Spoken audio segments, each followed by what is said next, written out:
Hey, this is Pastor Bunjee Garrett, and I want to take some time today to present you with another word of encouragement. Well, here we are. As of last night, the 2024 election season is officially underway. And just in case you haven't heard, well, Trump secured the Iowa caucus with 51% of the votes, which is actually a landslide victory over DeSantis, Haley, and Vivek Ramaswamy, who only ended up with 7.7% of the votes. Now, as a result, Vivek has already suspended his campaign while simultaneously endorsing Trump, and he did this by pledging to do everything that he can to make sure that Trump is the next U.S. president. Meanwhile, legacy media propagandists like Rachel Maddow and Joy Reid, well, they quickly began their attacks on Trump as they complained about all of the, white Christians there in Iowa. Here's how MSNBC's host Joy Reid put it as she launched into her unbiased evaluation of Iowa's predominantly white Christian population. I quote her here. This is what she said. "These are white Christians. This is a state that is overrepresented by white Christians that are going to participate tonight. This is a hyper-evangelical white state." In other words, never mind the results of the Iowa caucus, because listen, it's just a bunch of white Christians expressing their hyper-evangelical opinions.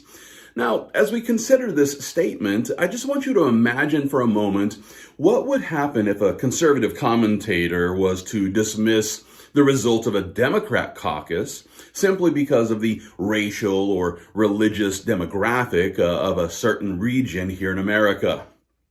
What sort of kickback would we expect to see if someone like a Tucker Carlson or a Sean Hannity were to present political statements about the race or the religion of certain voters and why their opinions shouldn't matter? I'm sure there would be an uproar.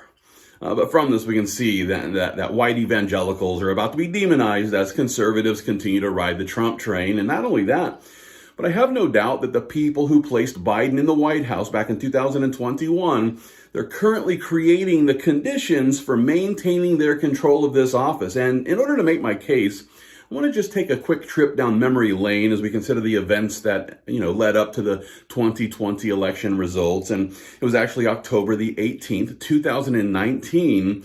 That's when Johns Hopkins hosted an exercise which was titled Event 201. Now, just to be clear, Event 201 was described as being a global pandemic exercise.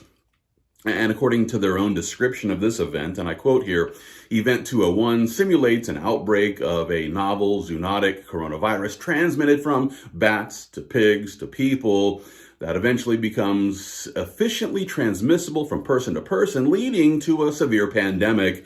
The pathogen and the disease it causes are modeled largely on SARS, but it is more transmissible in the community setting by people with mild symptoms. Now, as we consider this summary, which was presented back in 2019, I want to remind you that this is a descriptive summary of Event 201, which took place about 5 months prior to the Trump administration declaring a nationwide emergency because of COVID-19. And just like Event 201, just like that simulation, which was largely funded by the Bill Gates Foundation and the WEF, well, listen, the COVID-19 narrative was initially presented as an outbreak of novel zoonotic coronavirus, which began with bats in the wet market of Wuhan, China, just like the summary of Event 201. Now, listen, as it turns out, this was nothing more than disinformation, which was later exposed as a deliberate lie. According to the evidence, COVID-19 was cooked up at the Wuhan Institute of Virology, and while Fauci spent more than a year assuring us that this was nothing more than a conspiracy theory, well, it was back in May 2021 when he finally admitted that COVID-19 probably came from a lab, and most recently he just says, I don't know. I don't know. I don't know. What's even worse is that we now have leaked emails from Fauci, which help us to see that he was actually aware of this lab leak as early as January 2020. And seeing how he spent 2 years trying to cover up the connection between his own agency and the gain-of-function research that led to the lab leak, resulting in a global pandemic, well, I can't help but to see the connection between Event 201 and the subsequent pandemic, which was just exactly described in their summary of that event. And not only that, But there are many who believe that the pandemic was also a plandemic, which was designed to set the stage for the Great Reset, which includes the redistribution of wealth, as well as the conditions by which refugees are now being shipped en masse to the Western world. And if that's the case, if there is a connection here, then it seems possible that Event 201 was actually just a dress rehearsal for the real pandemic, which could have been used to provide our political leaders, with emergency powers, the powers they needed to then ensure the outcome of the last presidential election. Now, before you dismiss me as being a conspiracy theorist, I just want to take a moment to consider the Disease X Act of 2023. Just to be clear, Disease X is supposed to serve as a placeholder for currently unknown viruses. And it was actually back in 2017 when the World Health Organization added Disease X to a short list of pathogens deemed a top priority for research. That's right, the WHO, the group of globalists who want to take control of our country at the very next, time we have a pandemic. Yeah, those guys, they appear to be very interested in the study of a pathogen that doesn't yet exist. Or as they put it, they want to, and I quote them here, enable early cross-cutting R&D preparedness that is also relevant to, an unknown disease. Not only that, but there are members of our Congress who are currently trying to acquire $200 million so that they can study Disease X, which as of yet doesn't actually exist. As a matter of fact, it was just last June when these members of Congress introduced the Disease X Act of 2023, which is supposed to protect Americans. It's supposed to protect us by establishing a Disease X medical countermeasures program at the Biomedical Advanced Research and Development Authority of the HHS. So let's give more money to our Health and Human Services, which remember is the same government group that was funding the guys who were engaging in the gain-of-function research with, bat coronaviruses there at the Wuhan Institute of Virology. That's right. We need to give the HHS more money so that they can protect us from a disease that doesn't yet exist, but they're pretty sure will exist in the very near future. And listen, this same discussion about Disease X is actually taking place at this week's World Economic Forum, which is taking place there in Davos. As a matter of fact, it was just yesterday, January the 15th, that's when the World Economic Forum kicked off their 54th annual meeting, and it's tomorrow, Wednesday the 17th, when a group of speakers, including the WHO's Director General, they're going to address this topic about Disease X. Here's the way that the WEF describes this forum that's taking place tomorrow, and I quote, "With fresh warnings from the World Health Organization that an unknown Disease X could result in 20 times more fatalities than the coronavirus pandemic, what novel efforts are needed to prepare healthcare systems for the multiple challenges ahead?" That's right.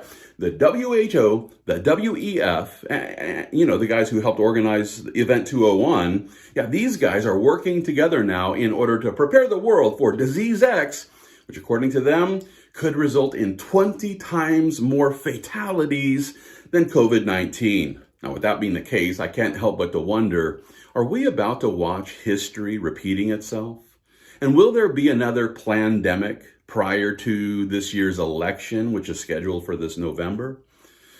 Well, I can't say for sure, but listen, our Congress and our HHS and the WEF and the WHO, they're all driving the same narrative right now about some unknown disease, Disease X, that has the potential of creating another pandemic. And it's for this reason that we must remember the lessons we learned from 2020. It was almost 4 years ago when Trump decided to shut down our country as he handed the reins of our country over to Fauci.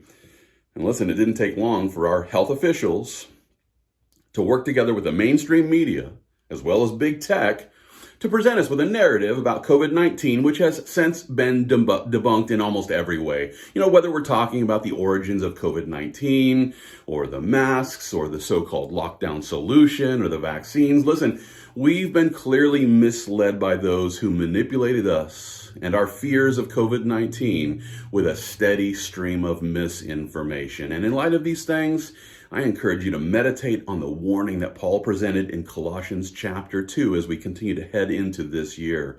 It's in Colossians 2 verse 8 where Paul declares, "Beware, lest anyone cheat you through philosophy and empty deceit, according to the tradition of men, according to the basic principles of the world, and not according to Christ." Christian, listen, there are those who are happy to cheat us out of our lives. They're happy to deceive us because they want to control us. And knowing that they're going to use anything from philosophy to fear to the basic principles of this world. Listen, we must remember that the born-again believer has been called to walk by faith with Jesus Christ. We aren't called to walk by fear regarding the fictional narratives that people that want to control us are presenting. We need to walk by faith. And I remind you, it's the broad road that's traveled by the masses who are being led towards their own destruction. Conversely, those who walk by faith with Jesus, we will travel the narrow road which frees us from the lies of Lucifer. And knowing that this is going to be a year of incredible deception, I encourage you to surround yourself with bibliocentric believers who can help us to fight the good fight of faith, and all for the glory of God.